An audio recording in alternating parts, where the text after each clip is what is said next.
आपका जानने का एक सिस्टम सही हो गया है, नित्य स्नान आप कर लेते हैं, समय से आप जाग लेते हैं, तो उस समय आप श्री बद्रीनाथ में रह रहे हैं।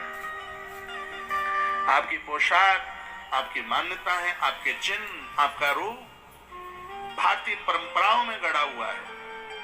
सुबह की पूजा पैंट पहन करके नहीं, सुबह की पूजा धोती कुर्ता पहनकर। धोती नहीं पहन सकते तो पजामा पहन लीजिएगा।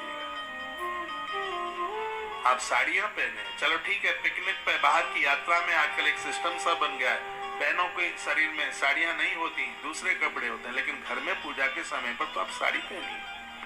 फिर भी मारवाड़ी कल्चर के लिए, गुजराती कल्चर के लिए फिर भी धन्यवाद। मैं पंजाब में मुझे बहुत बोलना पड़ता है, ऐसा लगता है कि पंजाब में तो साड़ियों के मिल ही बंद हो गए हैं, दुकानें ही बंद हो गई हैं, मिलती नहीं। और ये दुर्भाग्य है कि साड़ी पहनने वालों को छोटा माना जाता है। मेरी माता जानकी साड़ी पहनती है, वो भारतीय परंपराओं में है। माता राधा, अब पुराना आप देखिएगा ना सर, हमने तो यहाँ तक पढ़ा है, भारतीय वेशभूषा में हम नहीं है तो हम हवन यज्ञ में बैठने के अधिकारी नहीं है। और जिस समय भोर में और आप भगवान की पूजा में बैठे हैं और ये सब दिखाई देता है, तो उस समय आप श्री द्वारका में वास कर रहे होते हैं।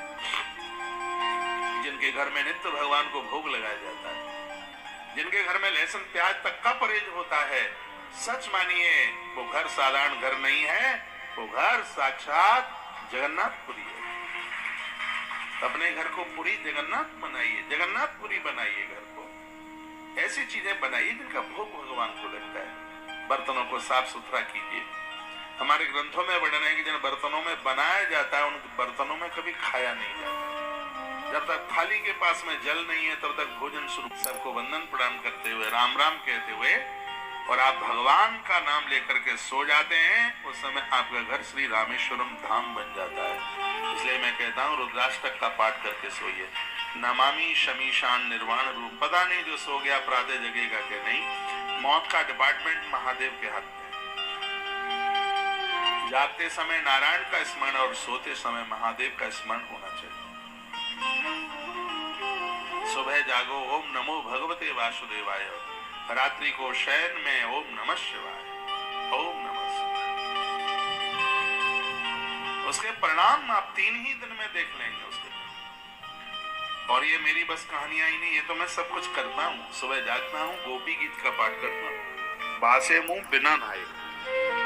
मैं बिस्तर से नीचे ही तब आता हूँ, पहले गोपी गीत, 19 ही तो श्लोक है उसमें। और रात्रि को लेटे लेटे नमामि शमीशान निर्वाण रूपम विभुम व्यापकम ब्रह्म वेद स्वरूपम। मैं रोजाना बद्रीनाथ द्वारका, कहानियां ही नहीं, ये तो मैं सब कुछ करता हूँ। सुबह जागता हूँ, गोपी गीत का पाठ करता हूँ, बासे मुंह बिना नहाए। मैं बिस्तर से नीचे ही तब आता हूँ, पहले गोपी गीत, 19 ही तो श्लोक है उसमें।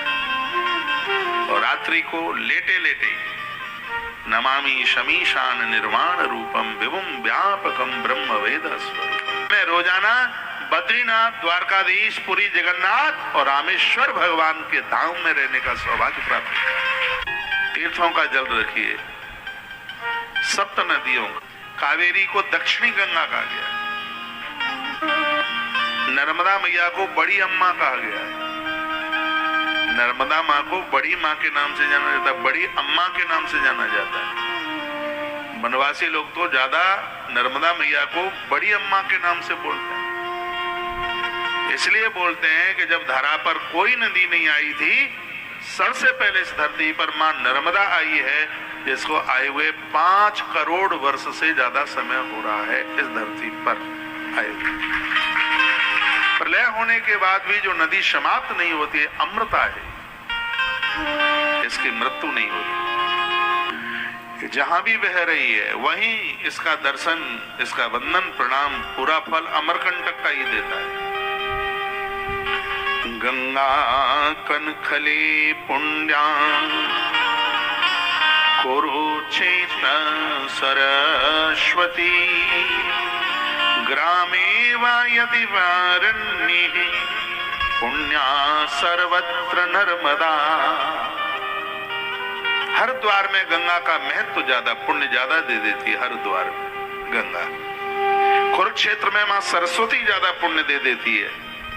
एक ऐसी मां नर्मदा है जिसकी महिमा है, चाहे जंगल में चले जाओ, चाहे किसी गांव में चले जाओ, जहां नर्मदा का दर्शन हो जाए वहां उसका पुण्य पूरा ही है, कहीं कम है ही नहीं। ऐसी मां